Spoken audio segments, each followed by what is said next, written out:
Good evening, ladies and gentlemen. Welcome to this, the penultimate round of the Alfa Romeo GTA Championship. We are here at a local track to me, actually, Alton Park, in the 156 GTA, as we get ready to enter the final couple of rounds of this year's GTA running, as I've already mentioned. Here, as you see on the stream graphics there, we're using a pre-facelift GTA in the racing, but there was a facelift for the stream, so if you just ignore that small technical, or shall we say technicality between the two cars there, we are ready to go racing. Currently on provisional pole it is, I can tell you it is actually Andrew Whitehead, someone who was worried about actually how this weekend was going to go for him. A few drivers expressing concerns with the nature of Alton Park circuit. Of course, if we think back to when we took the 1750 GTAs around, when we found out about the Alton Park hole, a void to Narnia, which surprised me to say the least. In the nature of which it ejects the car either underground or up into the sky. So drivers are watching out for that this evening, and are expecting a few bumps and scrapes with each other, I believe, according to some of the chats. But yes, Andrew Whitehead is someone who hasn't yet, or that is Rob Whitney we're on board with at the moment. Good to see Rob back in the car as he gets ready for the next season's running, which we'll be swapping to the Juliet at EZR for. Actually, he's... Yes, Andrew Whitehead, concerned that he hasn't been on the sim for a little while, maybe a little bit rusty, but seems to be back up to speed there with 139.9, his best time so far. We can't go on board with him, but he seems to be ready for some good racing action, alongside Colin Knief, who is in P2 at the moment, beating, or losing out rather, on that 139 there by 5,000ths of a second, at 140.005 for Colin Knief. Sees him in P2 at the moment. When Bliss will go on board with, actually, he is currently top of our timing tower in the game, is third fastest at the moment on the medium tyre. We've seen this from Will on a couple of occasions in the GTA running this year. He seems to be able to make the mediums work in qualifying, or prefers them rather, and when it comes to the race it can actually provide some wonders on track later into the race when they've got a bit more tyre life than those soft tyre runners around him. He seems to be a little bit ready, or a little bit more ready for some battling towards the end of the race, so we'll see if this is the same for him again, although it seems to be. I don't think he's either fueled the car up enough. No, he's able to carry on just fine there as he heads around turn 11 now. Getting ready for another run as he comes towards the end of this lap, and there is Colin Knief and Andrew Whitehead. On our timing system it's 139.9, but according to the game the 211 is the best out lap we've seen from him so far. I imagine that will catch up once he's set a couple of quick laps now, as we see just how narrow this Alton Park circuit is. A very, very local track to me, as I've mentioned. But it will provide some overtaking challenges, especially, like many British circuits really. These cars aren't the smallest, although by modern standards are pretty small, much smaller than the likes of our Julia GTAM that we run. They are certainly enough car to occupy this circuit, as we'll go on board with Nathan Birch, actually someone who has joined as an invitational member at the end of this year's running, get ready for the next season's, or the second half of this season's running as well. Has posted at 140.4, so he seems very comfortable in this car, as well as he did in the single seater in the touring car running just a week, or rather the single seater running just a week ago. As we see now who else is running on the medium tyres. I believe we have someone else running on the medium tyre. I thought I saw Guy Swarbrick in practice. I may be mistaken there, but currently Willing List is our only medium run. And what's gone on there at turn 11? I believe that is Greg Young and Nathan Birch. I don't think they had it coming together, but Greg Young facing the wrong direction on track, able to carry on though, which is good to see.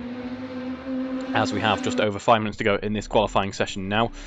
So I imagine things are going to be starting to hot up just a little bit as we come towards the final part of the running. And there is a 140.7 this time around for Andrew Whitehead, his current best lap at the moment in this run. It may be the case that actually that 139.9 was a bit of a cut, or maybe it has been disqualified for whatever reason. So we'll see as we enter the final stages of qualifying, and we're about to see Jack Hodson join in on the action as well, as he's currently setting his first quick lap of this session. By the looks of things, is looking very racy indeed. And speaking of racy, Matt Daley has just joined the session as well. God, we've got a full house this evening.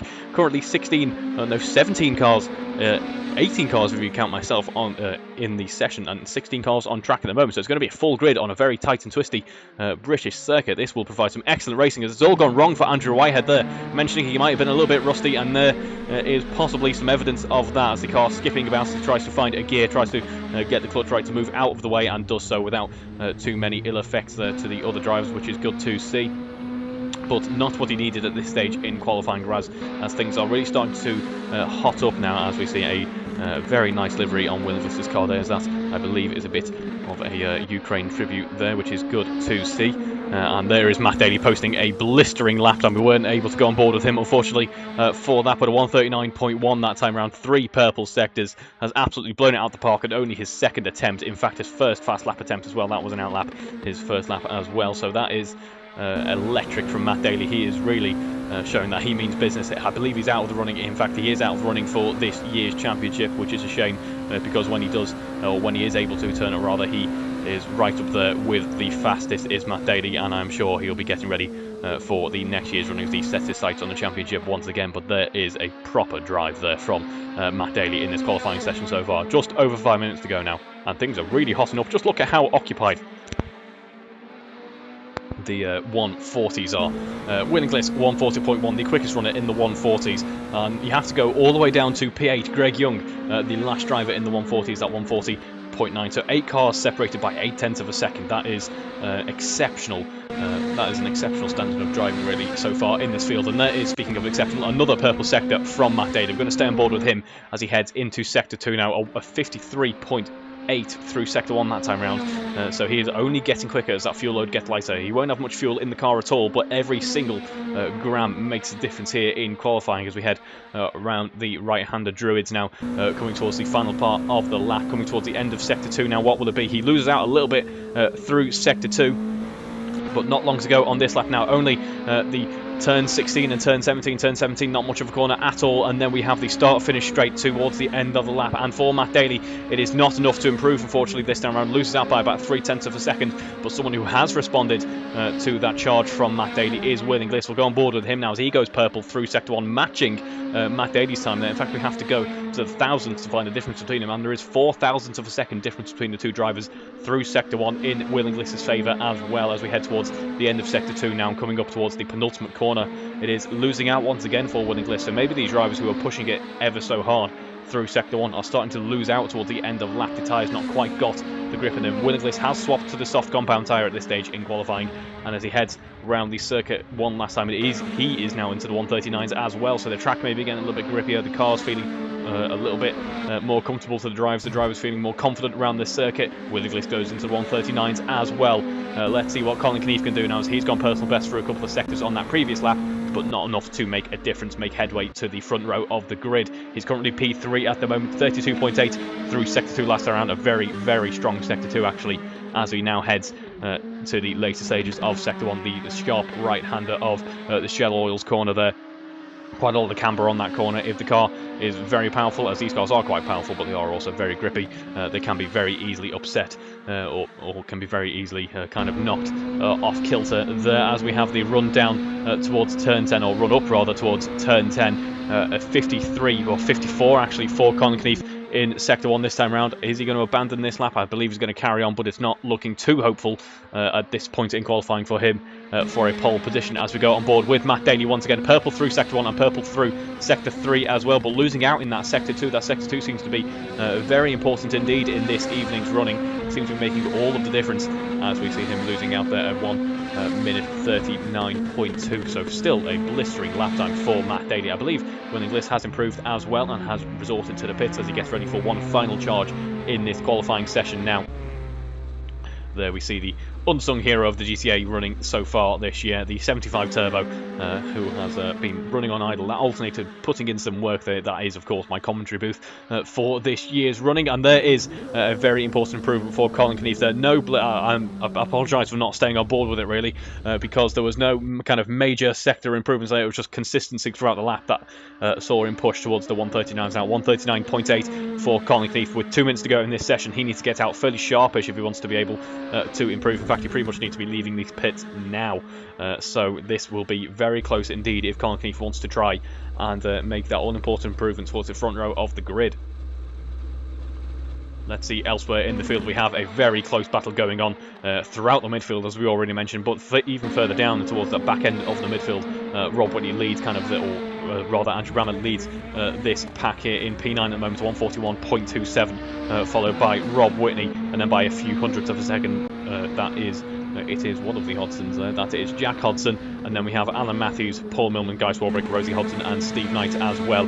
as we see George Brook Battersby has gone a 1:40.7 there, so making some improvements, as well as who is currently on an outlap. There is Colin Knief as he heads down towards the end of the lap for one final push here in this qualifying session. Matt Daley staying in the pits, and there's nothing more that he feels he can do. Likewise for Will Inglis, it is all down to what the likes of Colin Knief or Nathan Birch can do in this session. As we see them heading down, once again I say down, I mean up towards turn 10 now. Small kink as we head through turn 6, and then we have the Britain's complex there, and then the run down to turn 10. 1:39.8, Colin Knief's current best lap. Will he have it in him? He's got 49 seconds to make it towards the end of the circuit, the fastest part of the circuit coming up, of course. There, as we navigate turn 10, turn 11 and turn 12 before the circuit gets just a little bit quicker. He starts to get some energy into the tyres now as he settles in for one last quick navigation of the Cheshire countryside here at round 11. That twin spark engine screaming there as we get onto the higher part, or the faster part of the circuit rather, and coming down underneath the Halfords banner towards the final part of the lap now. Heavy braking there as he gets ready for one last charge in qualifying. 12 seconds to go until lights out. Will he make the flag? I believe he will, but he will do it by the skin of his teeth. If he, and I believe he is crossing the line now, he has timed this to absolute perfection, has he? It's a 1 second to go. I'm not sure if he made it there. Did Colin Knief make it? I can't quite work out. That is so close to the margin there. I believe it might have ticked onto 1, maybe 0 seconds as he came across the line there. I think we're good to go though with Colin Knief, so stay on board with him as he... No, we're not. Colin Knief is abandoning this lap either because he didn't make the line or because he's locked out too much at the start of Sector 1. What a shame to see Colin Knief's qualifying session come to an end like that. We're on board with Nathan Birch at the moment, someone who did manage to get it across the line within the allocated times. He comes towards the end of his lap now, only the run down towards turn 16 to go. He's losing out so far through Sector 1. Has he lost out through Sector 2? He has as well. It doesn't look like it's going to be the lap that challenges the likes of Matt Daley or Will Inglis. Those two looking very confident indeed in the car so far in this session. George Brook Battersby on for an improvement as well by the looks of things. We'll find out in a second as it comes towards the end of Sector 1. No, he's abandoning this lap as well as we go on board.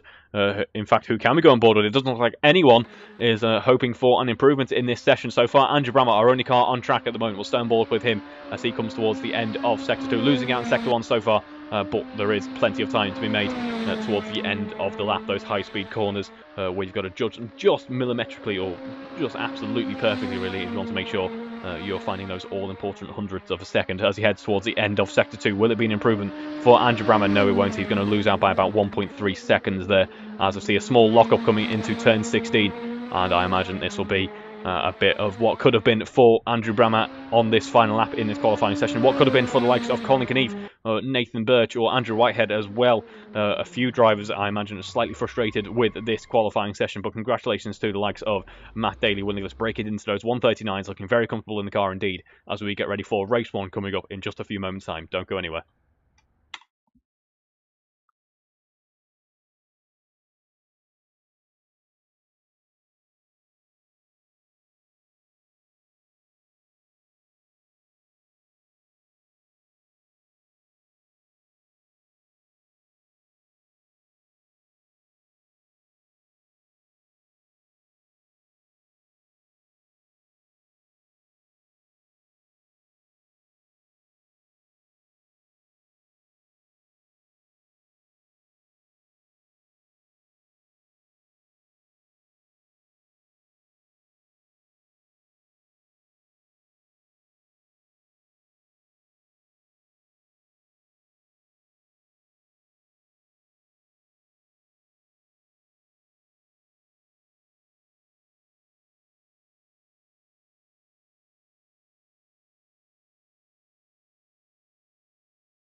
And we're just 10 seconds to go until lights out. We are ready on the grid for race 1. On board with winning list at the moment, there is Matt Daley sat on pole. Colin Knief P3. I think we're missing P4. That is John Cole, according to the system. But that doesn't matter for the moment. There are 6 red lights on the gantry, and we are away. The front wheels on these cars spinning up as they break traction on the launch there. It looks like Winning List got a very good getaway, actually. Matt Daley having the inside line now heading in to the Old Hall corner. They are pretty much neck and neck, side by side. Colin Knief getting an excellent getaway as well, catching up to these two. It's just a very narrow circuit, and he's struggling to find a way past as we go on board with George Brockbasterby, currently P4 at the moment. I believe we saw some cars having a couple of difficulties further down the order. Someone on the grass at one point, and there is Barry Clayton on the infield there. What a disaster for him. Winning List losing out ever so slightly now, side by side with Colin Knief, who he just about squeezes out. They're keeping him behind for the time being. Running up to turn 5 now. Matt Daley very conservative on the brakes, and there's contact between Winning List and Colin Knief. Winning List just about catching it, rides over the dirt, but has lost out a couple of positions as a result of that. Now down to P5, I believe,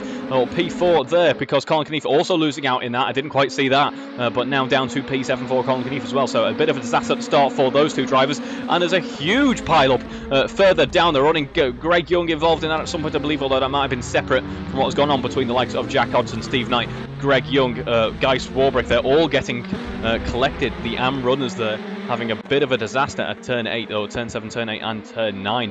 What a shame to see their race start like that, although they should be able to carry on with no major ill effects. I believe there's some front wing damage for a couple of drivers in there, though, as we go on board with the likes of Matt Daley once again, who was broken away by about 2 seconds now. George Brockbasterby finds himself in second position. John Cole up into P3. Winning List in P4, so has still got a bit of recovery work to do if he wants to try and salvage a podium out of this. Likewise for Colin Knief. Colin Knief very hot on the heels of Andrew Bremer there, and there's contact once again. A few drivers are laying their concerns that there might be a bit of paint transfer going on in this race around this very narrow Alton Park circuit, and that seems to be the case here as we run down ready for the second lap of this race. So much gone on lap 1 already, and there is Guy Swarbrick trading places with Greg Young, losing out there, running a little bit wide, going over the dirt and losing that position. And likewise there we have John Cole losing the position to Winning List, as Winning List currently making contact there with Alan Matthews. What a shame for Alan Matthews over on the dirt. They're now down into P8 already. The field's so close that he's lost out a fairly substantial amount of positions there, as there is the battle between Winning List and Colin Knief. It was happening for P2 just a lap ago. Now it's happening for P5, or P4 rather, as Colin Knief going very wide around turn 5. There has to go the long way around. That has allowed Andrew Ram to find a way up the inside into P5 as well. So a bit of a disaster start for Colin Knief, our current championship leader, as we head through the Britain's complex once again now. There's actually quite a tight mid-pack battle going on.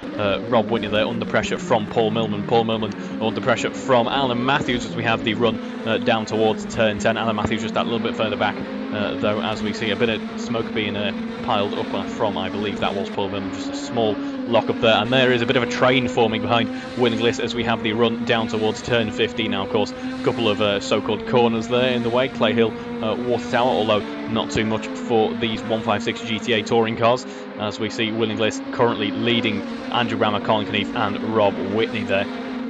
So he's going to have his work cut out for him. He's going to be very much focused on the defensive. He's got a few seconds to the car ahead, and he's only got a few tenths to the cars behind, so he's got all the work to do at this stage in the race. As Matt Daley posting a blistering lap, considering he's got a full fuel load on board, a 140.1 or 140.4 rather, as we head into turn 1 with Winning List once again now running down towards Cascades, and then we have another bit of wide open throttle before the sharp right-hander hairpin.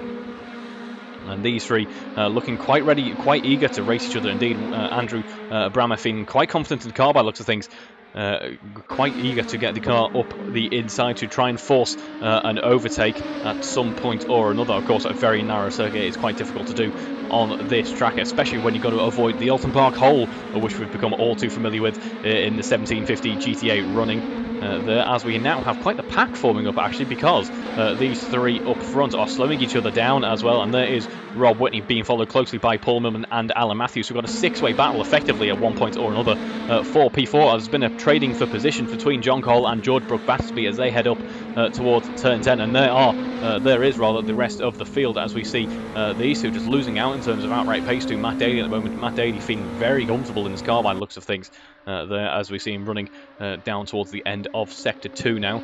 Purple sector, obviously, this time around. The lap time's only coming down for Matt Daley, as we're already 5 minutes into this race. And there is Rosie Hodson and Greg Young battling it out as we head towards turn 10 with these two drivers. Rosie Hodson currently doing quite well in the AM running indeed. In fact, currently leading the AM running, so she certainly means business. Has got quite a few seconds on. Has got a couple of seconds on Steve Knight there, who has got a couple of seconds on Jack Hodson as well. So all going quite smoothly for some of the AM runners at the moment.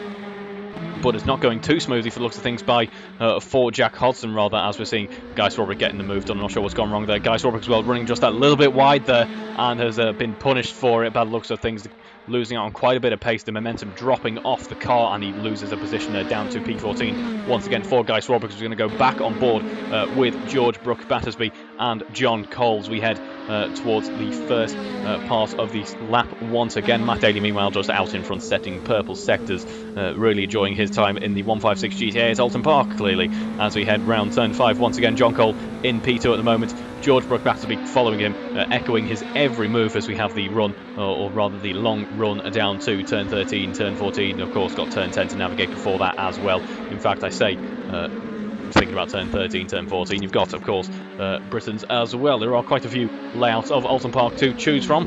You can lay, or you can get rid of Britons. You can get rid of the chicane at turn, or not the, well, I suppose it is a chicane actually, of turn 11 as well. You can have more of an open layout. That would be more suited to something like our Julia GTM, I can imagine, which I don't believe we're going to see in this year's running once again. No, we are not, so a shame to see that we're not going to use that car once again in this year's running, but it was fun to see. Speaking of fun to see, it is the battle between John Cole and George Brooke Battersby as we have the run down to turn 16 now. They're near enough side by side. Who's going to be later on the brakes? It looks like George Brooke Battersby, which is a little bit further back this time around, but John Cole riding over the curve, the back end of the car getting a little bit upset, and there is a absolutely fantastic lap from Matt Daley there, 1:39.3. That would, I believe, put him on pole in qualifying with 7 minutes worth of fuel burn. That is a very mean feat indeed. As we see all the drivers in the midfield getting quicker and quicker as the fuel load gets lighter as well. Who is that there who is enjoying a bit of a battle? That is Colin Knief, as we switch around between some of the cars. Colin Knief very much under pressure from Andrew Bremer. Andrew seems quite comfortable in his car this evening, it must be said. He seems to be it seems to be well suited to him, this track and circuit combo. As I believe there's been a bit of an incident just further down this running here, as we have Paul Millman and Alan Matthews having a bit of a coming together. I believe Paul Millman's suffering some damage as a result of that, has dropped off the back of this pack as a result. And the car nearest to him, or pretty much nearest to him at this stage, is Greg Young as well.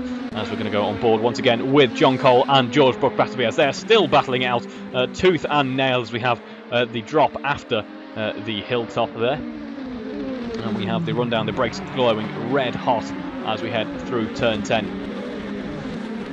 And it is John Cole who wins out this time round. But for how long? Because George Brooke Battersby is hot on his tail, it must be said. Has done a very good job so far following him for the race distance that we've covered so far. So we're going to go on board with Will Inglis, someone else who has done a good job under pressure, keeping Colin Knief at bay so far. But still, he'll be very sad the way that this race has gone for him. P2 on the grid in qualifying, currently running in P4, so still some good points on the board, but nowhere near where he would have wanted to be. Now, as I mentioned in qualifying, a bit of a difference in strategy for some drivers. In fact, quite a few drivers this evening opting for the medium tyre in the race.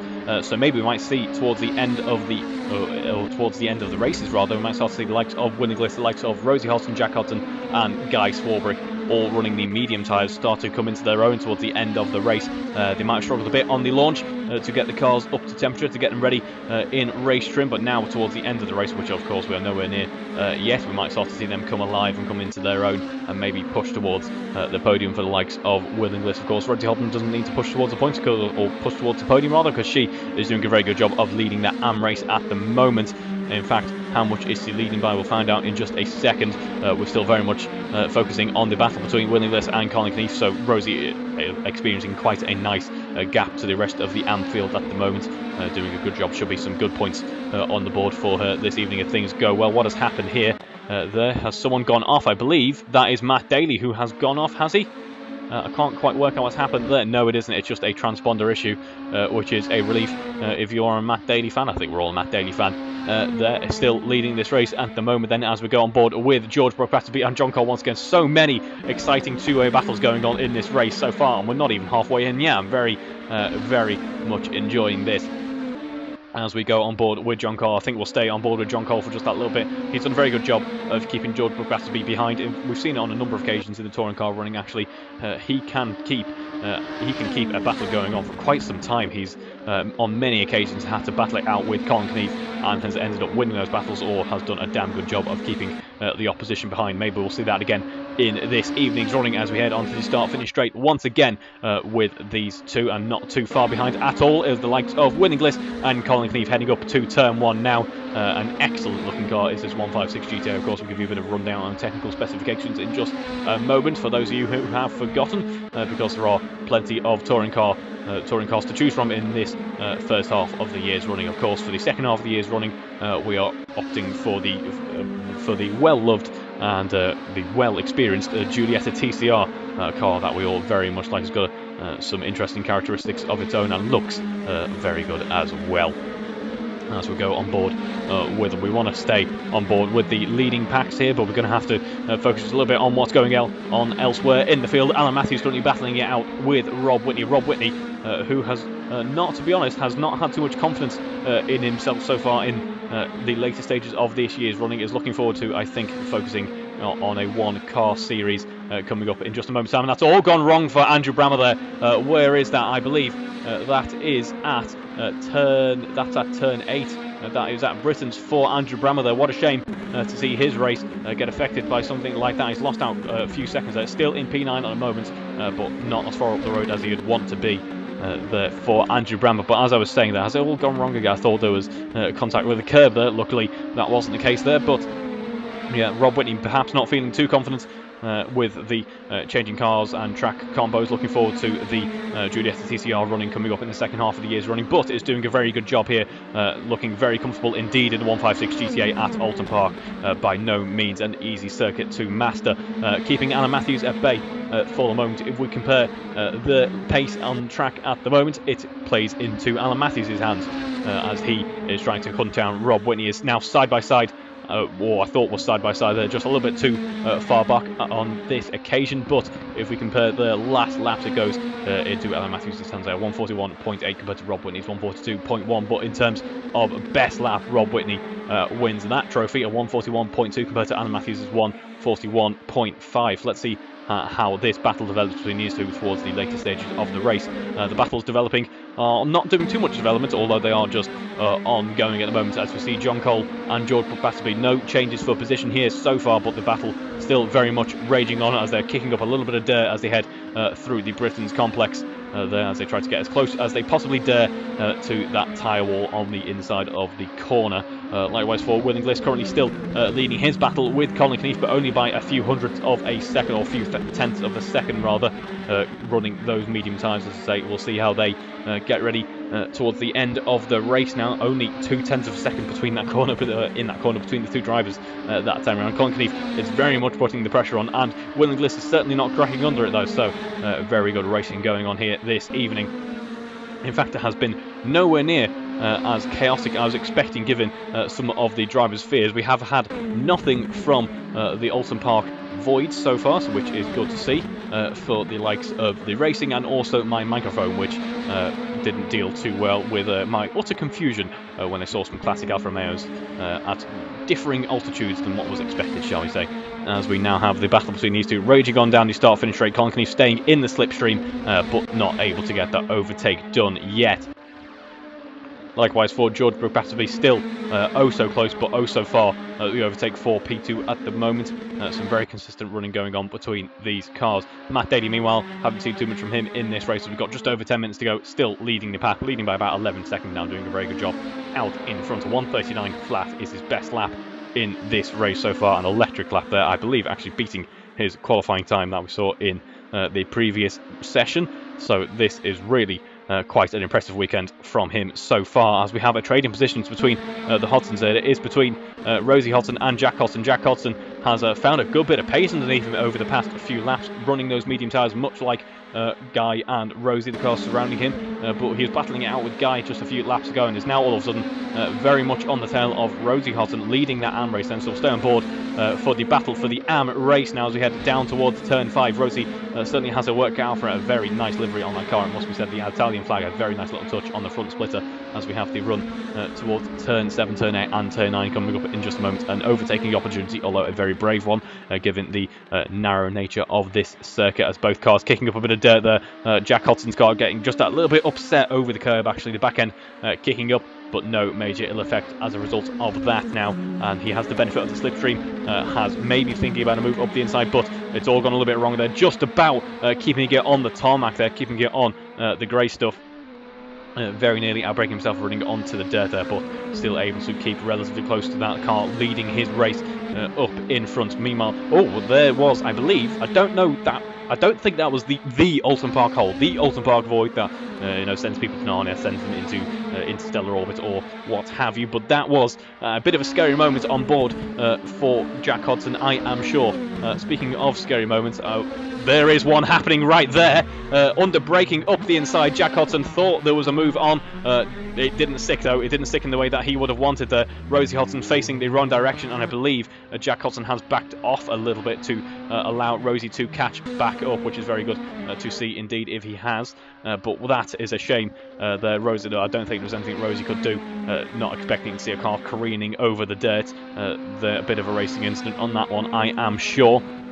But there is Jack Hodson up into the lead of the AM running at the moment then, looking very good in terms of best lap pace. Actually, at 140.7 is rivaling some of the top of the pro running, actually, rivaling in fact the likes of Colin Keefe and William Bliss.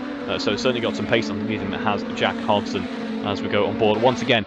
Speaking of speaking of William Bliss and Colin Keefe, the cars nearest to them on the circuit at the moment are John Cole and George Brooke Battersby. Still John Cole P2, George Brooke Battersby P3. An excellent battle going on throughout this race. So John Cole kicks up a little bit of dirt there. That will spur George Brooke Battersby on. He's still too far back there because John Cole can defend very well indeed there. A bit of a kick up of smoke there as a wheel locks up from one part of that car. I'm not sure which one. There's a bit of a wall in the way here as we see William Bliss and Colin Keefe running onto the start-finish straight as well. Colin Keefe potentially thinking about a move up the inside. Someone has got an overtake done somewhere. There is Rosie Hodson up into P11, back into the lead of the AM race once again. But for how long this time around, because this battle looks like it could be going on to the very end of this race. Only 5 minutes to go in this race one now. Meanwhile, about 6 tenths of a second separating John Cole and George Brooke Battersby, about a second separating Rob Whitney and Alan Matthews. So we've seen it a few times. I believe it's all gone wrong for Alan Matthews. Actually, some front wing damage at about 63 miles an hour. I'm not sure what's gone on there, but that car does not look very happy at all. What a shame for Alan Matthews. I believe he's backing out of it, allowing some cars to get past. What a disaster for him in race one. This has happened on a few occasions for Alan Matthews in the touring car running, and there is disaster for Alan Matthews as he dives into the pits for some car repairs there, or setting his sights on race 2 in just a few moments time now as we go back on board with William Bliss. William Bliss has conceded the position to Colin Keefe, and all this Colin Keefe now up into P4 by a few seconds rather. So I'm not sure what's gone on there, but someone who hasn't conceded the position yet is John Cole, still in P2 at the moment, about 4 tenths of a second separating them now as they run down towards turn 16. George Brooke Battersby very much putting the pressure on in the slipstream to try and get that overtake at some point or another on the circuit. There's an opportunity coming up here as he heads around the Druids corner right-hander, and now the run down towards Lodge corner. Turn 16 is your next overtaking opportunity, I would say, before turn 1, but he's a bit too far back this time round. So frustration in the cockpit of George Brooke Battersby's car, I am sure. As we're going to go on board with Matt Daley, someone we haven't seen too much in this running, as I've already mentioned. Now about 16 seconds clear of the rest of the pack. Was that someone on the infield there? I'm not sure if it was. Here is where the infamous Alton Park void was situated. No one seems to have fallen foul of it this evening. It's a bit of a boogeyman in our AROC racing leagues. Now, I am sure, watch out for the tarmac on the Alton Park circuit. Some of the infrastructure maybe not completely up to scratch. As we'll go back aboard with Willing Bliss. Let's see what happened on that previous lap. On that previous lap then, we have a 145.4 for Willing Bliss compared to Colin Keefe's 141. So either, I imagine that was just a bit of a disaster at a corner or two perhaps for Will, and that is a shame to see actually, because we're waiting out to see if that medium tyre strategy was going to work out for him, if he was going to make some good headway towards the end of the race, and we haven't seen that so far, unfortunately, or rather we're going to be robbed of that, because even if he can catch back up to Colin Knief with 5 minutes to go, he's going to have his work cut out for him if he wants to try and get the overtake done, as we will focus once again on the battle between Jack Hodson and Rosie Hodson. Currently at the moment it is Jack Hodson who leads the AM running then by a couple of seconds to Rosie Hodson in P2, and then in P3 we have Guy Swarbrick rounding out the AM podium for the moment. He is a few seconds clear of the next AM car, which is Steve Knight there. As we see the gap between John Cole and George Battersby starting to open up a little bit, actually now standing at about 9/10 of a second, which is by no means a big gap at all, but it's the biggest we've seen for quite a few laps now. And there we see in the background actually, who is that? That is Colin Knief. Colin Knief has been freed. He has been set free from Willing Bliss now, and is now setting his sights on the next cars further up the running. That is George Battersby and John Cole. We could see, I imagine with 4 minutes to go, if we have a look at his pace, we might start to see him catch up and get involved in his battle for the podium. Colin Knief could still be on the podium yet, folks. Don't count him out. You can never count Colin Knief out in any race, no matter what has gone on. I can't quite remember, but it's quite a recent one. I should really have a better short-term memory than that. It was just a few weeks ago we saw him come from pretty much last on the field, maybe even it was half a lap down, and he managed to find his way up to the top of the running once again. But on that previous lap, a 140.7, nearly matching his best lap of the race so far, compared to George Battersby's and John Cole's 142s there. So Colin Knief is catching up well with 4 minutes to go in this race. Meanwhile, apologies, I'm blowing out the microphone ever so slightly. We have Matt Daley still leading this race, 139.8 on that previous lap for Matt Daley. So the pace still there. And what has gone on with George Battersby there? I'm not quite sure how that happened, but for whatever reason, George Battersby off the track at turn 8 has lost the position to Colin Knief. Colin Knief says thank you very much, takes that P3 away from him. A spot on the podium now for Colin Knief, and now George Battersby is not only going to have to work to try and keep his podium, he's going to have to try and fight for it back if he wants it, but he's going to struggle against a very well-tuned Colin Knief there, as we now go on board with Andrew Bremer and Greg Young. Greg Young up into P8, got an overtake done there just a few moments ago, so well done to him for that, riding over the dirt just a little bit. I don't believe we've seen that livery from Greg Young yet, actually, so it's nice to see a little bit of variety on the field as we see new liveries by the day, it seems, getting ready for the second half of next season's running as well. There, and according, we have some news from the comms there. It looks to be that Andrew Whitehead has had a bit of a disaster in this race. I was wondering where he has gone, and apparently it is a technical failure on his sim rig there, which has unfortunately basically ruled him out by looks of things for this evening. It's a shame to see what would have been his return to the running this evening has not gone the way that he would have wanted. So a shame to see that for Andrew Whitehead. Hopefully we'll see him maybe towards the end of this year's running, or the start, or I say this year, the start of the second half of this year's running as well. As we go on board with Barry Clayton. Barry Clayton obviously having a disaster on lap 1, has worked his way up back up through the order, getting the overtake done on Guy Swarbrick now up into 12th position.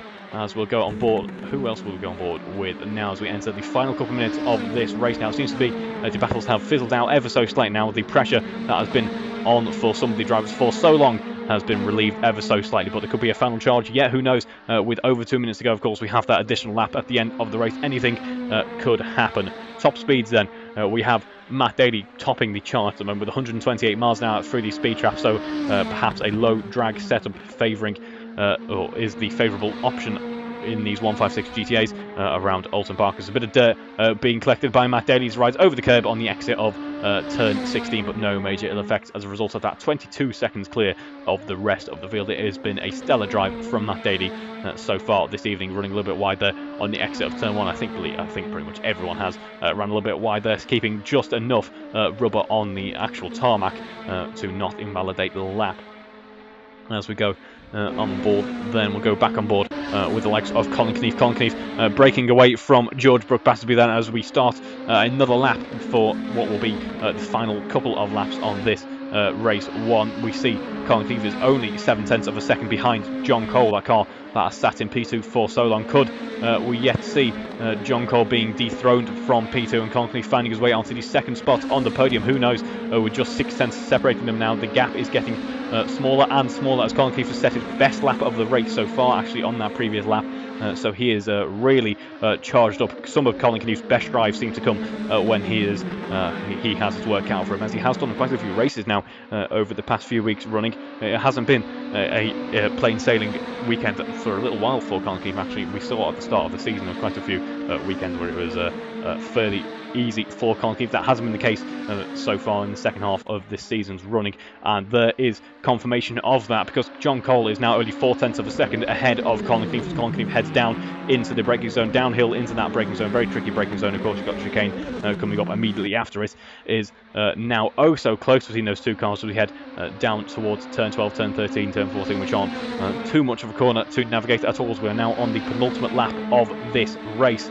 And we're coming towards the end of that actually, so we'll be getting ready to start the final lap of this race in just a moment's time. We're now in fact on that final lap of the race, 1:39 flat for Matt Daley. He has just been in a class of his own so far in this evening's running, it must be said. And there is Colin Caniff trying to find a way past around the outside, a little bit too far back to make that work though, and that is very tricky to get an overtake done, especially against John Cole, who has absolutely nailed the defensive drive here at Alton Park so far this evening. Colin Caniff pitting. What has gone on here? I'm not sure what to make of this one. Has there been a penalty served for some reason, some type of failure, or maybe a fueling issue? But for whatever reason, Colin Caniff having to dive into the pit, and what a shame to see his charge in this race coming to an end like that. That promotes George Brooksby back into P3, which I'm sure he is delighted with. Willingless, after his disaster at the start of the race, finds his way back up into P4. His rival, Colin Caniff, sat in the pits, unfortunately for him. A few drivers, I'm sure, will be as kind of taken aback by that, as I am as well, with so little to go in this race. Colin Caniff having to dive into the pits. What a shame to see. I'm sure he is far more interested now in the reverse grid race coming up in just a few moments' time. But we're going to stay on board now with Matt Daley. He has led from lap 1. He has taken pole in qualifying as well. It has been a brilliant weekend for him so far. He's only got race 2 to try and navigate his way through the order in now, and I'm sure he's getting ready for that one as he comes across the line. Oh, not yet, he doesn't, because he's still heading down towards turn 16, really, a little bit too early there. Seems a little bit too eager to win this race, which I'm certainly not, as we head round turn 16. Only turn 17 to go, and Matt Daley heads uphill one last time in race 1, taking the race 1 victory as he flashes his lights as well. A little bit of weave down the start finish straight to celebrate as well. Congratulations, Matt, for what has been a brilliant drive in race 1. And there is his arch rival Colin Caniff exiting the pits. Unfortunately for him, a lap down now. Nears makes no difference, and we have a little bit of a wait actually to the next car. That is just how much of a good job Matt Daley has done in this race. John Cole then coming uphills on the start finish straight to take P2, the second spot on the podium there, after a very impressive battle, race-long battle pretty much, with George Battersby.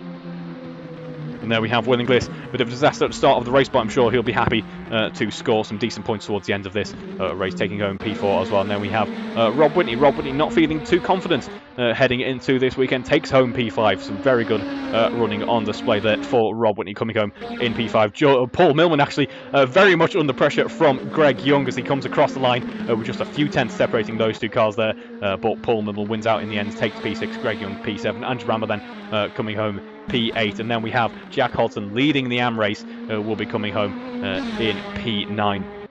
Now we have Andrew Bremer taking the P8 accolade there. We haven't seen any victory kind of celebrations, much more than that weave across the line there for Matt Daley, and there is Jack Hodson crossing the line to take the AM race victory. Commiserations to Rosie, leading the AM race for so long, will come home P2 in the end. Still a very good drive on display there. Guy Swarbrick will be rounding out the AM podium as well in P11. Nathan Birch coming home in P12. Colin Caniff P13 after what can only be described as a bit of a mystery towards the end of race 1 for him. What could have been in race 1 for Colin Caniff, I am sure will be a question hopefully we won't be having for Colin in races. We see what he can do in the reverse grid race coming up in just a moment's time. And then we have Barry Clayton, the last driver on the lead lap, will be coming home P14 as well.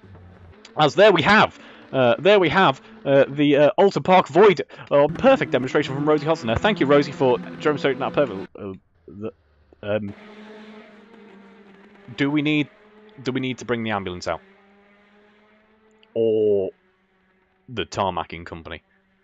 Something's gone awry there for both of the Hodsons on the in lap there. I'm sure the cars won't be thanking them for that, as they have And get ready for race 2 coming up in just a few moments' time there, but I don't believe anyone else is falling foul of the geographic quirks of Alta Park Circuit there, as we have the best DeLorean impression I've ever seen from an Alfa Romeo, actually, outside of the 155 DTM sharing a bit of an engine with the PRV V6.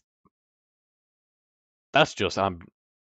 So I'm going to get ready for race 2 and leave us with, instead of a stream transition, leave you with that, which is the new Alpha 156 aerobatic squad on display. The AROC Racing Leagues diving into all forms of competition now. Thank you very much for enjoying race 1.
And with just under 30 seconds to go until lights up, we are all lined up and ready for race 2, the reverse grid race. Anna Matthews sits on pole. Barry Clayton P2, Colin Keneath P3, Andrew Bremer P4. They'll be ones to watch out for. Paul Millman P5, Rob Whitney P6, Willing Bliss P7, John Cole P8, Matt Daley P9, Stephen I P10.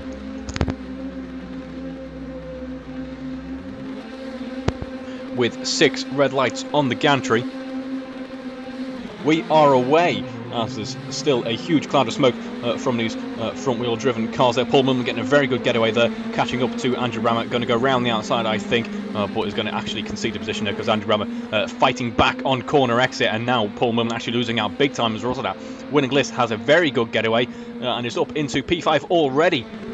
Was potentially thinking about making a move on Andrew Bremer. It's a little bit too far back for that though this time round, but is now near enough side by side as we have the run down towards turn 5 now.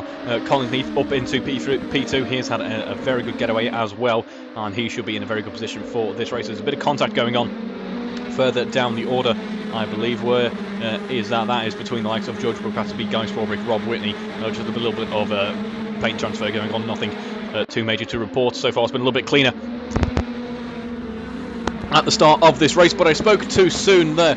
Barry Clayton getting caught at turn 7, turn 8 and turn 9. I believe a couple of the cars getting involved in that as well, but no major casualties from that, as we see under braking Colin Keneath doing his best to try and find a way past Alan Matthews. Goes up the inside at turn 11, turn 12, and is still side by side as we have the run down through Clay Hill, Water Tower and down towards Druids as well. Meanwhile, Andrew Bremer doing his best to keep Matt Daley at bay as we have the run down towards Druids here, but Matt Daley not able to get the move done just yet. But for how long can he keep the race 1 winner behind him for? As we see Willingless actually losing out to Paul Millman there, and there's contact between Willingless and Paul Millman. Willingless, George Brook-Battersby and Paul Millman all finding their way onto the dirt there. Likewise for Rob Whitney as well. I was commending the drivers on a clean lap 1, but towards the end of lap 1 it all seems to have gone a little bit wrong, unfortunately. There are a few cars facing the wrong direction, but side by side between Matt Daley and George, or rather Andrew Bremer there, as Matt Daley has the inside line there, under braking, is able to get the move done into turn 1, up into P3, then a spot on the podium for Matt Daley, and a very good spot on the podium for Colin Keneath. He's now leading this race, having got the move done on Alan Matthews, and Alan Matthews going to have his work out for him, surrounded by both Colin Keneath and Matt Daley, with Andrew Bremer involved in that mix as well. This will be a very competitive top end of the field in race 2, I have the feeling, as we see Jack Hodson battling it out with Guy Swarbrick, just about winning out in that one. Meanwhile, up front we have Rosie Hodson side by side with John Cole. John Cole obviously in P2 in race 1, not quite had the same electric start that he would have wanted. Very wide off circuit for both Willingless and George Brook-Battersby. The speed that George Brook-Battersby was going there, I wasn't sure if he was going to make the corner. Did just about though, and Willingless still off circuit. Then we have so many cars occupying one spot of the circuit. This is unheard of pretty much for the 156 GTA in our running so far this year, as we see Jack Hodson actually having to dive onto the inside of the circuit there, but doesn't end up in any form of major incident, which is good to see. Under braking, then heading down towards turn 10. Drivers getting close as they dare to the tyre wall on the inside, and all navigating through it in one relatively composed line there, as we see John Cole up into P5 then has got pressure from George Brook-Battersby. Those two battling out for so long in race 1, a familiar sight for both, and only it is for P5 this time round. Meanwhile, the top 3 separated by only a second, and there is under braking into turn 16 Matt Daley getting the move done, but however Alan Matthews getting the better run out of turn 16 actually, and heading through turn 17 is now side by side with Matt Daley. Going to have the inside line heading into turn 1. If he's brave under braking, he should be able to take the position, forces Matt Daley just a little bit wider there, and there he is. Alan Matthews back up into P2 then as we head down towards Cascades. He's going to have the outside line there, and Matt Daley is not going to give any more than he absolutely has to, and is going to really pressure Alan Matthews, but Alan Matthews doesn't crack under that pressure, still sat in P2 for the moment. Then the run down towards the Shell Oils corner is what could make it or break it between these two drivers. In all this battling, it has allowed Andrew Bremer to catch right back up, and under braking there, the back end locks up for Matt Daley. The car nearly swaps around at him. He is able to catch it though, which is good to see. However, he's dropped back off the back end of Alan Matthews, is now under pressure from Andrew Bremer then as we head down through the Britons complex. In all of this then, Colin Keneath able to break away about 2.5 seconds so far. This race going much more the way that he would like to see compared to race 1. All the top end runners then currently running that soft compound tyre, so that soft compound tyre turning on, finding its comfortable window very quickly indeed, as we see the first few minutes of the race go by, as Alan Matthews leading this trio then as we head up through into Sector 2. Matt Daley there has to kick over the curb there, clearly a little bit more aggressive than what we see before our eyes there, kicking the car up near enough into a rollover, the axle pretty much breaking away from the rest of the car, but Matt Daley somehow able to catch it and is still side by side with Alan Matthews as we head down towards turn 16. Going to have the inside line is Matt Daley, but is he going to lose out? Is he going to get boxed off by Alan Matthews? No, he's not. He's going to box off Alan Matthews and is going to have the run on him as we head across the line once again. Colin Keith then with a very impressive lap time of 1:39.4 as he starts the next lap of this race. Meanwhile, Nathan Birch having a little bit of a more prominent position in race 2 compared to race 1, currently in P7, about half a second clear of Jack Hodson, doing quite a nice job. Then in the middle of the midfield, no major competition other than Jack Hodson behind, runs a little bit wide through turn 1, dives back onto the circuit as quickly as possible to make sure he doesn't fall foul of any regulations or any kind of racing rules there, as we go on board with John Cole under pressure still from George Battersby, but nowhere near as close as we saw in race 1. 0.5 of a second is miles between these two. If we look back at race 1, Barry Clayton battling out with Guy Swarbrick at the moment. Guy Swarbrick currently running in P12. That race being led by Jack Hodson as it was in race 1. Jack Hodson seems to have the measure of the 156 GTA and the Alton Park circuit. They're doing quite a nice job so far this evening. Bodes well for his standings in the championship, which if we ignore drop scores, which I can't quite remember, unfortunately I really should have, if we just look at raw points, the battle of the race championship is still very much on, indeed very close between some of those drivers. As we go on board then, who we're going to go on board with, we can pretty much pick anyone from this mid-pack because they're all occupying the same part of the circuit, being led by Rosie Hodson at the moment there, as we see Steve Knight just echoing behind her, and there we have a little bit of a gap there. Steve Knight actually getting a little bit wrong there, running very wide indeed on corner exit. He's going to lose out a few tenths as a result of that, probably a second or two actually, as that allows Guy Swarbrick and Barry Clayton to catch up. Willingless involved in this as well. What a shame for Willingless, both races this evening not starting the way that he would have wanted, given how well qualifying went for him. As Matt Daley also into the 139s as well. It's going to be a little bit of a traditional night here in race 2. We saw in last year's running the battle between Colin Keith and Matt Daley ongoing through so many of the rounds, and it seems to be the case here in race 2 in round 11. As we go on board with Barry Clayton under pressure from Guy Swarbrick there. Guy Swarbrick is going to try and go around the outside of the corner by the looks of things, but it's just a little bit too far back to be thinking about an overtake at this stage. Steve Knight getting a little bit wrong on corner exit, running wide, running over the gravel, or running over the grass rather, but able to keep his car facing the right direction, which is good to see. Colin Keith then hasn't been able to break away as much as he would have wanted because Matt Daley has found his way up through the order and is still only 4 seconds behind him at the moment. In terms of pace at the moment, Matt Daley wins out, is catching him by the tune of about half a second a lap, so there's going to be a battle for the lead at some point. It's just a case of when, unless Colin Keith is conserving his tyres, could be building up for the later stages of this race, try and save those soft compound tyres to the end and battle it out once again. It's all as much as it is just raw racing. Strategy plays a huge part even in these sprint races. As we're going to go on board with Steve Knight then, only 0.4 of a second ahead of Barry Clayton rather, as we have a four-way battle going on in the lower midfield. Willingless going up the inside of Guy Swarbrick there, very impressive move, boxes him off there. What a fantastic move from Willingless, especially making that stick with no kind of contact as well. Good to see there as Barry Clayton gets past Steve Knight there. Steve Knight now has his sights set on Guy Swarbrick, I can imagine.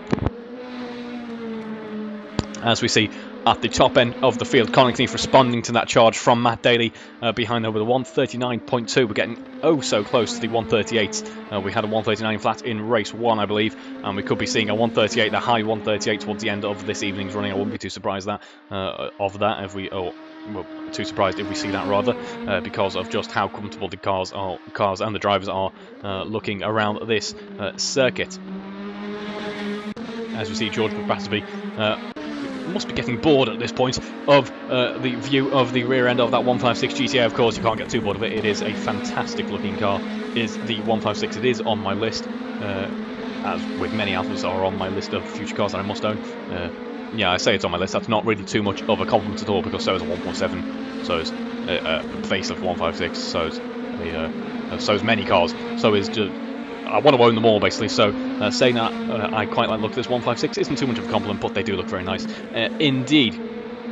as we go on board with Andrew Bremer, then currently running in P4, has been quietly but doing a very nice job of it, it must be said, keeping up with the podium runners at the moment, as there is some lap traffic to contend with there. But Alan Matthews currently in P3 in this race. I imagine he's going to have to fight for it at some point, as we have Andrew Bremer catching up with just a 7/10 of a second separating those two cars at the moment. As we go back on board with Conclusive, that gap now standing at about 5 seconds, so he has responded well to that charge from behind. Now that gap ever so slightly expanding. Let's see what Matt Daley can do as he tries to close it once again.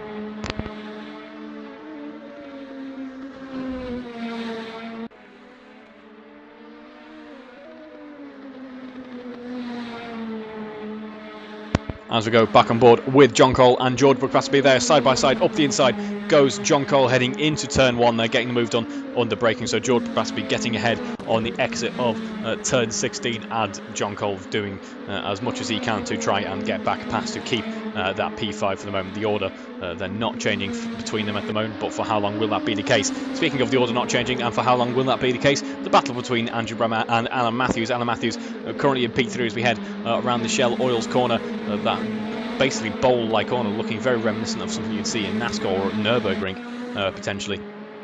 There, very aggressively cambered part of the track, so good to see that these cars looking very composed. In fact, these cars looking quite a joy to drive this evening, it must be said, apart from the odd lock-up here and there, and of course there are many reasons for that. Only 1.1 tonnes these 156 GTAs weigh. There, of course, front-wheel drive, but 270 horsepower, very quick 0 to 60 as well, despite that comparatively low power. Of course, only comparative to the likes of our Giulia GTAN, which is a bit of a monster, more of a GT3 car really, that thing, it must be said. But Andrew Bremer not able to use that power just yet to get past Alan Matthews, who still sits in P3 for the moment. John Cole using that power though to get back past George Brook-Basby and has kept him behind for now. We have one of the fastest parts of the circuit now, the run down the Warwick Bridge into turn 16, which is still the battle between these two, still being led by John Cole for the moment. But for how long there, because it looks fairly slow out of the exit of turn 16. They're going to be pretty much side by side, but looks at things as they cross the line once again to get ready to start on the lap. John Cole's going to have the advantage of the inside there, squeezing George Brook-Basby under braking there as he moves to the left just a little bit to try and intimidate him, I can imagine, to try and make him, or try and or basically guarantee that the move is not on, flashing the lights as he does as well. Is that because of a bit of lap traffic up in front? No, I don't think it is. There, bit of a GT racing strategy, potentially, but that wasn't to be, as we have a bit of a collision apparently between Alan Matthews and Paul Millman. What has gone on there? Paul Millman lap traffic at the moment, a very awkward place to try and allow some cars to get past if he chooses to do so. There, of course, there are no blue flags in our running, but it is generally accepted courtesy, although he has no major obligation to do so if it doesn't feel like he can, of course. If he's got the pace, by all means, keep on going. At 142.4 on that previous lap for Paul Millman compared to Alan Matthews is 142.7. So Paul Millman certainly having the pace underneath him. What a shame. That circumstance means that he's currently running in P16. Greg Young and Rob Whitney trading places there. Rob Whitney after such a good race 1. I imagine he'll be wanting to forget about race 2 so far this evening, unless he can have some impressive charge through the field there as he's battling with Greg Young at the moment. I'm sure he's very much enjoying this though, despite how the start of the race has gone, as we have the Britain's complex to navigate. They've been side by side for quite a lot of Sector 1 so far, but I imagine this is going to back off just a little bit, lest we have a bit of a collision go on at some point towards the end of Sector 1.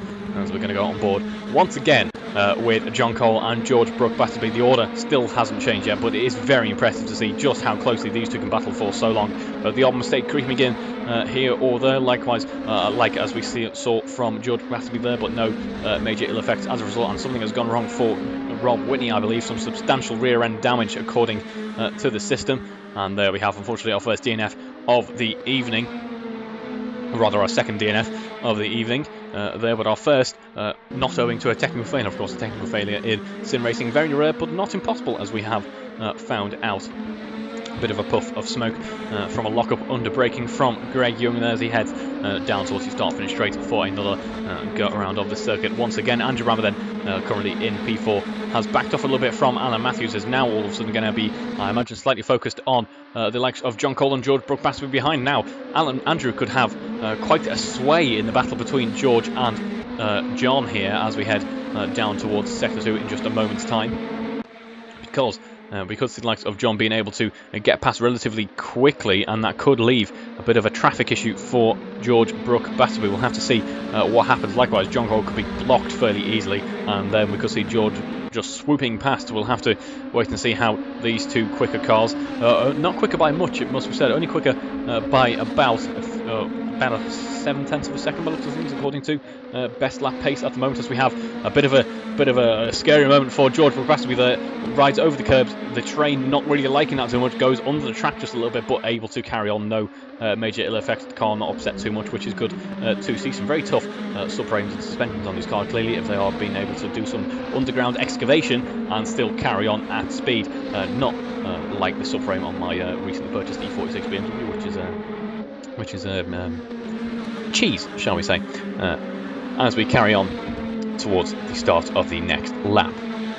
Cars up in front, then we have Alan Matthews still behind Paul Milman. Paul Milman obviously not needing to concede at all, because he's got some very good pace underneath him. It must be said, has Paul. What a shame that he is running out of position, really, because he has got some very impressive pace there. Would be battling it out for the likes of the podium positions, maybe the top end of the midfield as well, if he was on the lead lap, which unfortunately for him he isn't. But no obligation to get out of the way for Alan Matthews there, because he's not having to get out of the way. Alan Matthews, I imagine, we're probably using him as a bit of a useful reference, really, it must be said.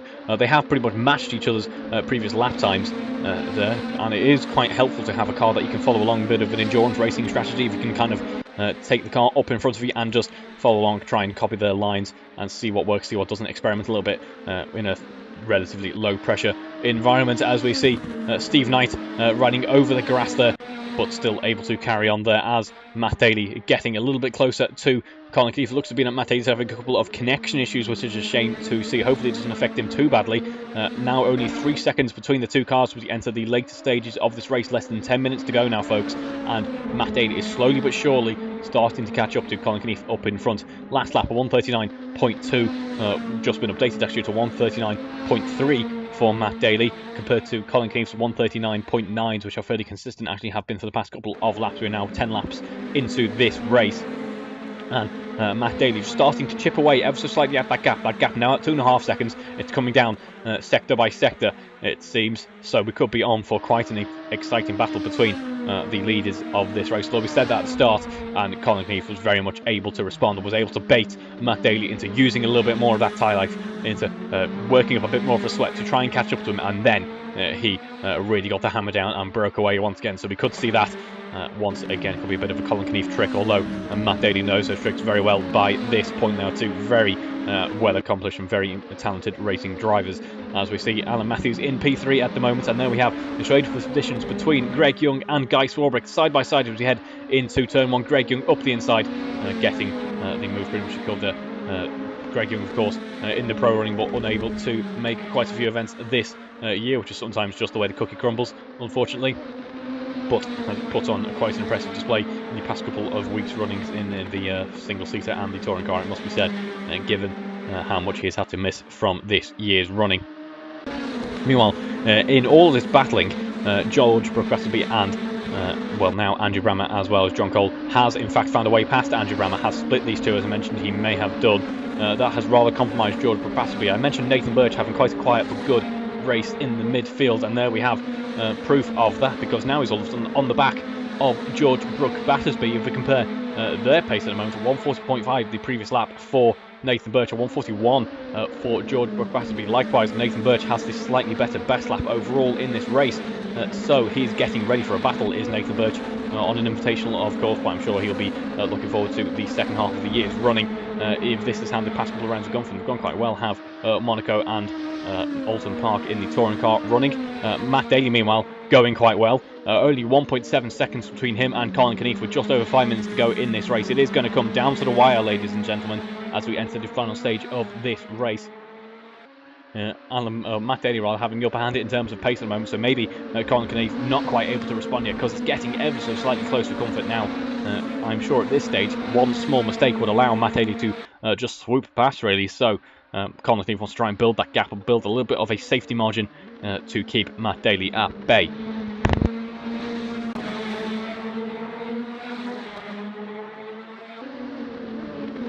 We had quite the train forming up actually, dropping down to Jack Hodson all the way up to the likes of John Cole, Alan Matthews, and there is Paul Millman leading that as well. But P3 down to P8 are all occupying near or makes no difference. Well, it makes quite a big difference actually, the difference between the likes of turn 14, turn 15 and turn 10. So that was just utter nonsense from me really. But still, quite close field going on in this evening's running. Only 30 seconds at this stage in the race separating the top three, and only 1.5 seconds separating Colin Keneath and Matt Daley as we start another lap with the two leaders then. 0.6 of a second in Matt Daley's favour. Their gap that was at 2.5 seconds just a lap ago, now at 1.5 seconds as Matt runs very wide indeed, trying to make as much time as possible on Colin Keneath to go up in front of the car, looking oh so close to getting upset there, but he does a very good job of keeping it at bay. Meanwhile, through the speed traps, it is Matt Daley who comes out on top once again, running that very low downforce setup by the looks of things. The likes of Rosie Hodson opting for a more high downforce setup, 123 through the speed trap. Wingless currently on for a very nice lap actually. We might snowboard with him just to see what a quick lap here at Alton Park looks like. A 55.3 through sector one actually, which is a good improvement for him in this race so far. Who is that who is having a bit of a battle further down the ring? That is Guy Swarbrick, and there is Rob Whitney as well, side by side as we head into the final corner there. But Guy Swarbrick just that little bit later on the brakes, wins out this time around, but goes a little bit wide on exit, has dropped the position as a result of that. It's all gone wrong for him at the end of this lap, and there's Rob Whitney back up into P12 this time round. Matt Daley meanwhile is now within a second of Colin Keneath as we head on the run up towards turn 10, up towards Hilltop, or rather we're on Hilltop at this point now, but only 0.5 of a second that time. Is absolutely flying down for what has looked so secure for Colin Keneath for so long in this race. Could all be coming undone now. Certainly don't go anywhere folks, because the action is only just getting started as we have the run down towards turn 16, rather a little bit further ahead than I thought we were. Just goes to show how quick these drivers are now. The run up to the start finish rate, the gap now standing at about half a second. Of course, this final half a second is the most difficult one, it must be said. It's where it gets really quite tricky for these drivers to find a way past Matt Daley with those headlights running on, intimidating Colin Keneath up in front as much as he can, occupying as much space in that rear view mirror as physically possible. That car is going to be Colin Keneath's car rather, is going to be the widest 156 GTA in existence at this stage in the race. Both of them dipping over the curb as they try to keep one another in check. They run down towards turn 5 now, still the order staying the same. Matt Daley just a little bit too far back to get any move done, unless he's going to try something really brave on the braking, which is pretty much an impossibility here at Alton Park. It looks to be there's been a bit of an impact further down the field. That is between George Brapasby, Nathan Birch, Jack Hodson and Paul Millman involved in all of that as well. So plenty going on in the midfield running, but the battle we are absolutely going to be focusing on is the battle between Colin Keneath and Matt Daley as they head down towards the end of Sector 1, and there's only 0.3 of a second separating them now, running through turn 10. They are oh so close with 2 minutes to go in this race. 1:39.5 last time round for Matt Daley, 1:40.5 for Colin Keneath. Let's see how that lap time has changed as he looks to be, I imagine, keeping Matt Daley at bay as he is being a little bit pushed now under pressure, very much so, towards the end of this race. So soft compound tyres, not too much life left in them, but they're having to work quite hard at this stage in the race. The only medium runners we have this time around are Rosie Hodson and Jack Hodson, feeling that the medium is still the best option for strategy. Other drivers opting to jump onto the softs rather, as we have a lockup for Colin Keneath, which certainly doesn't help matters as we have the run over the start-finish straight once again. We are going to just briefly, are we going to jump to someone else to see what else is going on in the field? I don't think we are, because they are oh so close through turn 1 once again, only 0.2 of a second separating them. Colin Keneath looks like he was just a little bit slower on corner exit through turn 1, and that has allowed Matt Daley to catch back up, but he's going to have the inside line for turn 3. I sounded very Scousing, I do apologise. We have the inside line, or the outside line rather, for Matt Daley through turn 3, and he isn't going to get moved on from there. So still side by side though as we head down towards turn 4 and turn 5. Turn 4 is quite the corner, actually quite the high speed corner there, and Colin Keneath goes very wide indeed through turn 4. I'm not sure what upset the car there. I don't think there was contact between the two. Maybe it was the Alton Park void maybe it was just a little bit of a bump in the terrain that completely upset the car, that really threw him off, and now all of a sudden we have Matt Daley leading this race once again, after really having to work for it, after fighting his way, charging his way through the field with less than a minute to go on the timer. We see that Matt Daley now leads this race once again. Conclusive dropping back now about 7 seconds behind Alan Matthews, under pressure from John Cole. John Cole's done a very good job in this race, not with a spot on the podium at the moment, unfortunately for him. Alan Matthews has done a very good job to keep so many cars at bay for so long, with a spot on the podium still for Alan Matthews at this point in time, but that could change around. I wouldn't be surprised if it does, given how much battling has gone on in this race. Another bump there by the looks of things for Colin Knief. What a disaster for him in race 2. Much like race 1, I mean, nowhere near as bad as race 1 ended for him, but race 2 has certainly not gone the way that he would have wanted right when it mattered as well. And there we have a bit of a transponder issue, I can imagine, because Jack Alton is a very quick driver by the looks of things, but is certainly not capable of making 6 positions in the blink of an eye. Because we have such a tight and twisty circuit here. As we see George Brooks Batterby running a little bit wide there, that brings him back into the jaws of the likes of Nathan Birch, Jack Hodson and Paul Millman involved in that as well. As we see, Alan Matthews really is going to have his work cut out for him now, because they are going to be very much under pressure from John Cole as we head into turn 16, getting closer and closer by the corner by the looks of things. But there is Matt Daley, our leader then, our surprise leader. Well, maybe not surprise leader, but surprised that it happened in the way that it did.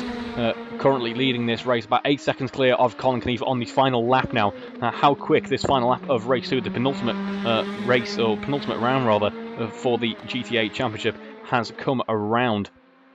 In fact, all drivers at the moment, apart from Paul Millman, on the lead lap then. So we have quite a close field, have done for quite some time in this race. Now there's so much battling going on, I don't know who to jump on board with next. We are at some point going to have to jump back on board with Matt Daley as he navigates the circuit for one final time this evening. But there is George Batterby fighting with every single fibre in his being to keep Nathan Birch, Jack Hodson and Rosie Hodson at bay at the moment. Of course, Jack Hodson leading that AM race, has done so for quite a while in race 2, doing a very good job of it as well. Has got a decent amount of pace underneath him as we go back on board with Matt Daley as he heads down towards Druids in just a second then.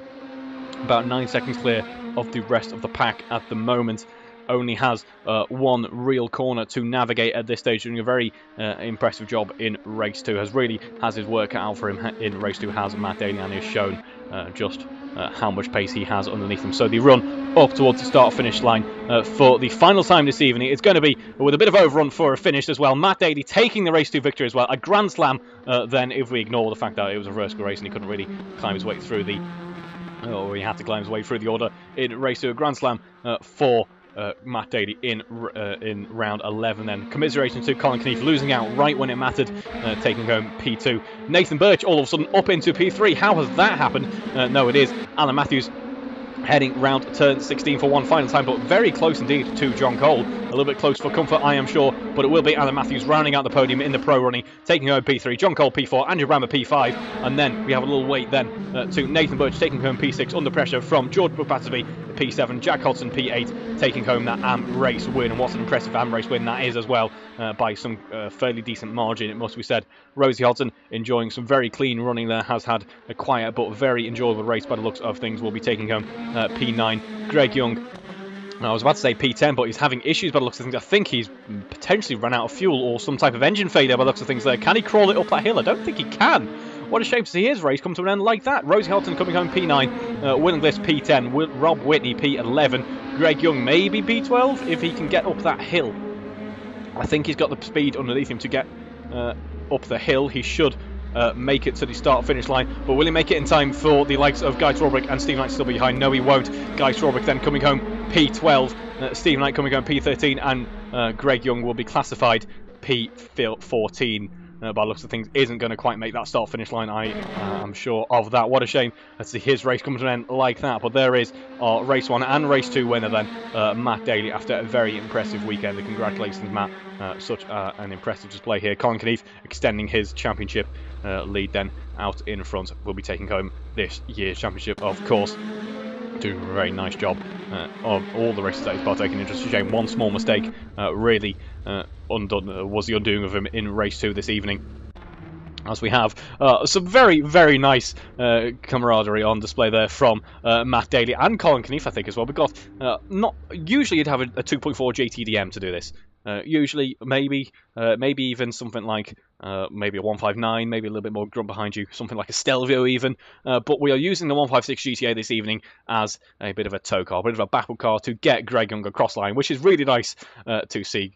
So congratulations, Matt Daley, for some good sportsmanship and for taking both of the race victories this evening. And that is all for round 11. Join us in a fortnight's time for the final round then of the GTA Championship for the first half of this year. And of course, next week we have the final round of the single-seater championship at